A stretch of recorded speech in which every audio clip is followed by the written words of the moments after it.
కష్టపడుతున్నాను అంటున్నారు. మాలాంటి వాళ్ళకి వెనక ఎవరు ఉండరు, కొత్తగా వస్తారు. సో ఏదో చేయాలి అనుకుంటాం, మనం ఒక సక్సెస్ పొందకపోతే వాళ్ళు సూసైడ్ చేసుకుంటూ ఉంటారు. వచ్చి నా లైఫ్ అయిపోయిందని డిప్రెషన్కి వెళ్తూ ఉంటారు. సూసైడ్ అనేది ఒక కవర్డ్ చాయిస్. అంత తొందరగా నువ్వు గివప్ చేసిపోయిందంటే ఏముంది పెద్దగా. ఇప్పుడు నువ్వు సూసైడ్ చేసుకుంటే ఒక 10 మనుషులు ఒక 10 రోజులకి అయ్యో పావని చెప్తారు. దాని తర్వాత వాళ్ళ లైఫ్ చూసుకుని వాళ్ళు వెళ్ళిపోతారు. ఎవరు లైఫ్ పోయింది? చనిపోయిన వాళ్ళు, అంతే కదా. So it's your life.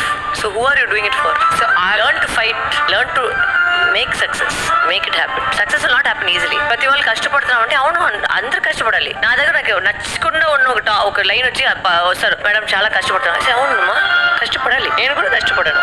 అందరూ కష్టపడారు. వాళ్ళ లైఫ్ లో అందరూ కష్టపడితేనే పైనకి వచ్చేగైతుంది.